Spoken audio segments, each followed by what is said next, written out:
Value zone hyper mart Nandamuri Balakrishna గారిచే November 28న నాచారంలో గొప్ప ప్రారంభం. నమస్కారం, వెల్కమ్ టు సుమన్ టీవీ. నేను గీతాంజలి. ప్రస్తుతం మనతో పాటు ప్రవచన వాచస్పతి, ప్రముఖ ఆధ్యాత్మికవేత్త టీకేవి రాఘవన్ గారు ఉన్నారు. వారితో మాట్లాడదాం. గురుగారు నమస్కారం అండి. నమస్కారం తల్లి.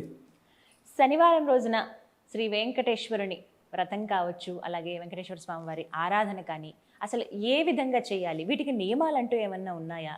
ఆ స్వామిని ఆరాధించడం వల్ల కలిగేటువంటి ఫలితాలు ఏమిటో వివరించండి. అస్మద్గురుభ్యో నమః. వెంకటేశ్వర స్వామి అనగానే అందరి మనస్సుల్లో ఉన్నమాట కలవు వెంకటనాయక అని చెప్పి.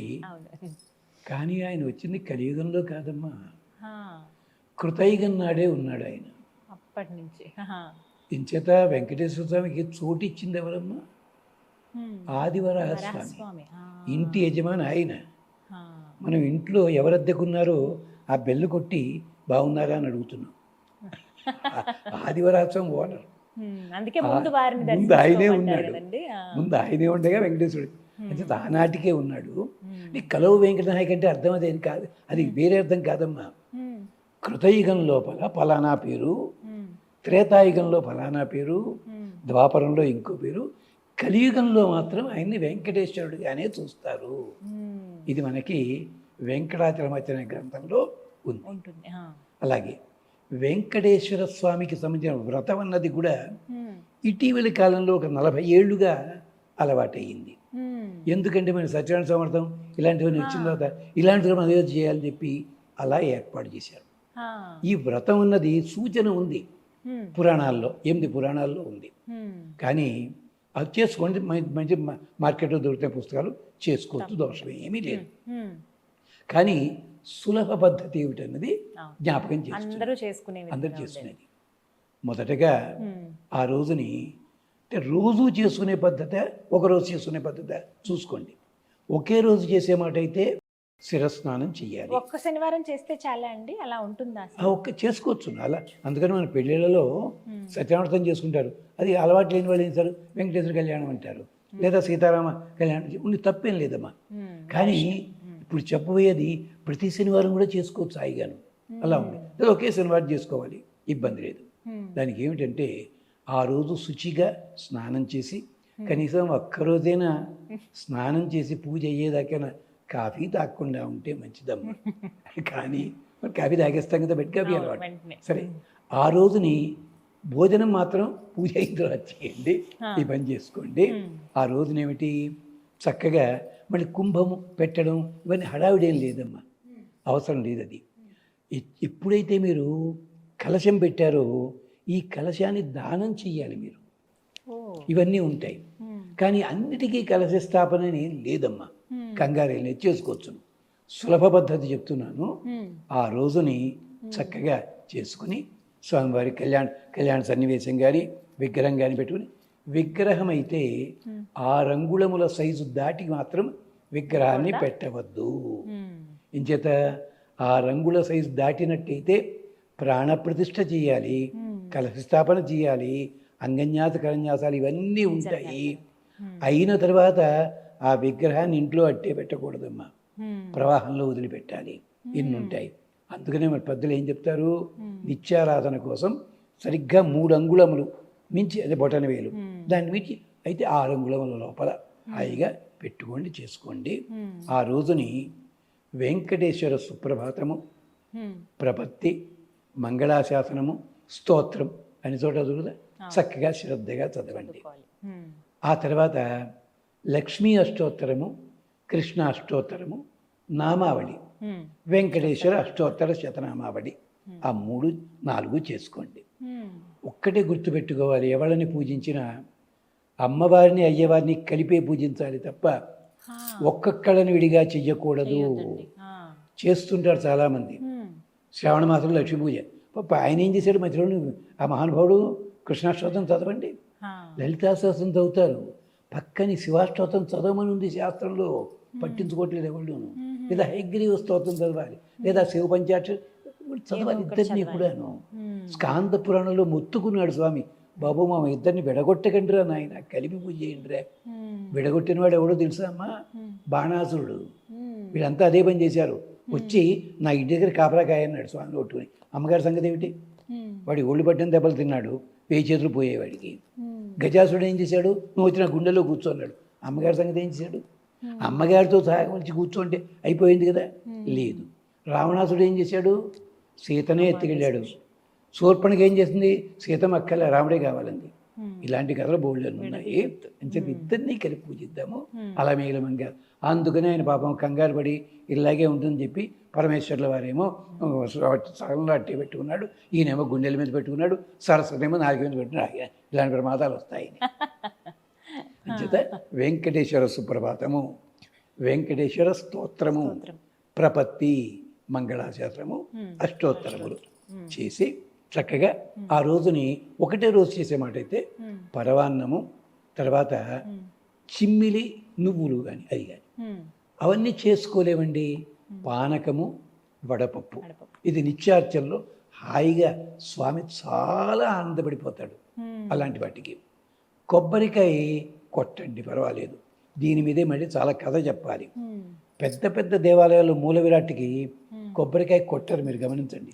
కొబ్బరి బొండమే చేసి అభిషేకం చేసి బొండల్లో గుజ్జు కూడా అమ్మరు ప్యాకెట్లు కట్టి ఆ బొండాలు ప్రవహించే నీటిలో పారేస్తారు. ఎందుకో ధర్మ సందేహం తర్వాత అని చెప్తాను. కొబ్బరికాయలు కొట్ట తర్వాత మన బయటికి వచ్చింది ఆ కొట్టి ఇలా చూపిస్తుంటాం. కానీ మూల విరాట్కి మాత్రము కొబ్బరికాయతో కొట్టడం ఎక్కడ లేదు. ప్రత్యేకించి సూర్య భగవానుడి ఆరాధనలో కొబ్బరికాయ కొట్టరు, అది నేను ఉంది అక్కడ. ఇలాంటివన్నీ ఆలయ మర్యాదలు ఇవన్నీ కూడా ఇది చేసుకోండి. చేసుకుని శ్రీ వెంకటాచలాధీశం శ్లోకం దొరుకుతుంది. శ్రియాధ్యాసిత వక్షసం శ్రితచేతన మందారం శ్రీనివాసం అహం భజే. ఆ ఒక్క శ్లోకం 27 సార్లు, లేదు 108. దయచేసి 108 దాటి చదివారనుకోండి కొంచెం ఫలితం వస్తుంది, కానీ అధికసి అధికం ఫలమని నలుగురికి భోజనం పెట్టుకోవాలమ్మా, అది సంగతి. లక్ష్మీ అష్టోత్తరం కూడా 3 సార్ల కంటే ఎక్కువ చదివినట్టయితే ప్రత్యేకించి పదార్థాలు నివేదన చేయాల్సి ఉంటుంది, అది నియమం ఉంది. శ్రీ ప్రసిద్ధంతంలో ఉంది. అది 3 సార్లు చదివారనుకోండి ఒక బెల్లమ్మకు చూపించడం అమ్మ సంతోషపడిపోతుంది, అంతే. అలాగే ఇదేమిటి? శ్రీ వెంకటాచలాధీశం శ్రియాధ్యాసిత వక్షసం శ్రిత చేతన మందారం శ్రీనివాసం అహం భజే. 27 సార్లు కానీ 108 సార్లు కానీ. చాలామందికి తెలియ ఇంకో శ్లోకం ఉంది. 7 కొండలు కాదుటమ్మా అది, అవి మట్టి కొండలు కాదుట, బెల్లపు గడ్డలటవి. ఏమిటా బెల్లపు గడ్డలు? వెంకటేశ్వర స్వామి వారి హృదయంలో దయ అనేది ఉందే, అది పానకంలాగా చెరుకు రసంలా కింద పడి భూమి మీద అగ్ని ఉంటుంది కదా, వేడెక్కిపోయి గట్ట కట్టేసి 7 ముక్కలు అయిందిట. ఎవరు చెప్పారు ఇది? వేదాంత దేశికులని 550 ఏళ్ల కిందట ఒక ఆయన దయాశతకం అని రాశారు. దాంట్లో ఉంటారు, ప్రపద్యేతం గిరిం ప్రాయ శ్రీనివాస అనుకంపయ ఇక్షుసార స్రవంచేవ యన్మూర్త్య శర్కరాయుధం. దయాశతకం అని చెప్పి దొరుకుతుంది మనకి అన్నారు ఆయన.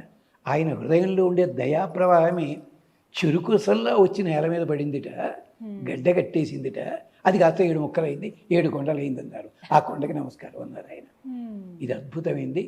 ఇది పిల్లల చేత చదివించండమ్మా, అద్భుతమైన చదువు వస్తుంది వాళ్ళకి, బ్యాలెన్స్ ఆఫ్ మైండ్ వస్తుంది. పెద్దవాళ్ళు చదువుకోవచ్చు, అతి కష్టమైన పనులు కూడా సాధించవచ్చు. ఫలితాలు అడిగారు కదా, నరఘోష పోతుంది, సంపదలు లభిస్తాయి, మనం చేసే వృత్తి లోపల ఎంత రావాలో అది వస్తుంది, పోయిన సొమ్ము రావాల్సిన సొమ్ము కూడా వస్తుంది. ఈ ఒక్క శ్లోకమే, మీరు మిగిలిన కూడా చదవకపోయినా పర్వాలేదు, ఈ ఒక్క శ్లోకాన్ని 108 సార్లు చదవండి. ప్రపంచే తం గిరిం ప్రాయ శ్రీనివాసానుకంపయ ఇక్షుసార స్రవంచేవ యన్మూర్ఛ శర్కరాయుధం. ఆయన అది విశేషం. మహానుభావుడు అంతటి దగ్గరవాడు. ఒక చోట ఎవరో మహానుభావుడు ఊరు వెళదామని బయలుదేరి వెళ్ళలేకపోయాట. చేతిలో జెండా ఉందిట, జెండా బాలాజీ మందిర్ అని పేరు వచ్చేసింది ఆ ఊళ్ళోను, నిజామాబాద్లో ఉందని. ఇప్పటికీ జెండా.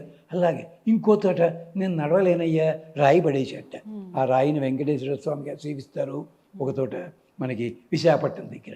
అలా ఎవరు కోరితే కొండలంత వరములు గుప్పెడు వాడు అన్నమాచార్యులు ఎంతగా అంతగా చెప్పారు చూడండి. అంతే, కొంచెం అడిగితే తాట కొండలంత వరములు గుప్పెడు వాడు ఏరుకోవడానికి మనకు కోరికలేదు. అందుకని స్వామి చాలా ఆ రోజున చాలా మంది పిండి దీపాలు వెలిగిస్తున్నారండి, అలా వెలిగించవచ్చు. పిండి దీపాలు కూడా వెలిగించవచ్చు, దాంట్లో దోషం ఏం లేదు. అంటే ఏమవుతుందండి, ఆ పిండి దీపాల కోసం చెప్పి ఎక్కడెక్కడికో వెళ్ళి ఏం చేయలేకపోండి అసంతృప్తి ఎందుకు. నీకు శక్తి ఉంటే ఆ పనులు చేయండి. 9 నూనెల 14 నూనెల ఈ అవన్నీ శక్తి ఉంటే చేసుకోండి. కానీ సులభంగా హాయిగా చేసుకోవడానికి అవకాశం ఆయన ఇచ్చాడు మన కోసం. అలాంటిది మామూలుగా పూల్లో దీపం వెంకట, పెట్టేస్తే వేం అంటే పాపములు, కట అంటే తొలగించువాడు. వెంకటనా. ఋగ్వేదంలో కూడా ఈ మంత్రం ఉంది. అరాయి కాణే వెకటే గిరింగచ్చ అని వేదంలో కూడా మంత్రం ఉంది. అలాంటి స్వామి మన కోసం వచ్చాడు. అంతేకాదు అమ్మగారికి కోపం వచ్చి వెళ్ళిపోయిందిట. వెళుతూ అడ్రస్ చెప్పి వెళుతున్నా ఎక్కడైనాను లక్ష్మీదేవి చెప్పి వెళ్ళింది, కరవీరపురం గచ్చామి కొల్లాపూర్ వెళ్ళిపోయింది. ఈయన వెతుక్కుంటూ వచ్చి ఇక్కడ సెటిల్ అయిపోయి అమ్మని కోసం అంచేత అలా అంతటి ప్రేమ కలిగిన స్వామి అందరూ కూడా సేవించవచ్చు. సరిపోతుంది, ఏమి ఇబ్బంది లేదు. శక్తి ఉంది, తగినట్టుగా చేసుకోండి. ముత్తైదులు తాంబూలాలు ఇవన్నీ చేసుకోండి, వద్దంటే లేదు. ఒకవేళ ఒక్క రోజు కాకుండా ఎక్కువ రోజులు చేయాలనుకుంటే ఎన్ని రోజులు చేయొచ్చండి? 11 రోజులు, 11 కానీ 18 వారాలు ఓపిక చూసుకోండి. అమ్మ దయచేసి ఆడవాళ్ళకు సూచన, 40 రోజులు వరుసగా చేయాలని చెప్పి తొందరపడి వేరే వేరే ప్రయత్నాలు మాత్రం చేసుకోకండి. అవాంతరం వస్తే ఆపేయండి, మళ్ళీ కొనసాగించుకోండి. అంటే అక్కడి నుంచి అక్కడి నుంచి లేదు 21 రోజులు అవాంతరం ఉండదు. అసరిగ్గా చూసుకోండి. అలాగే అది శనివారంతో ప్రారంభించాలి. అలేం లేదు, మంచి రోజు చూసి ప్రారంభించుకోవడమే అంతే. ఇది చాలా మంది తెలియక ఏమిటంటే అవసరం పడుతున్నారు. లేదమ్మా, అలా ఏం లేదు. నారద పురాణం ప్రతి శనివారం అని అలా చేసుకోవచ్చా అండి? ఏదమ్మా, ప్రతి శనివారం అలా చేయొచ్చా?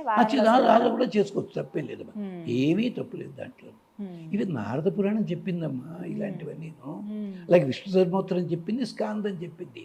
మనం ఏమిటి కొన్ని గుడ్డిగా నమ్మి ఇలా చేయకపోతే ప్రమాదం ఏమో ఇలాగే చేయాలేమో అని ఆఖరికి పల్లెటూళ్ళలో నామాలు బొమ్మ గీసి దండం పెట్టుకుంటుంటారు. ఇలాంటి పని అవుతుంది, అది గమనించరే. నమ్మకం. చక్కగా వివరించారు గురుగారు. నమస్కారం. నమస్కారం.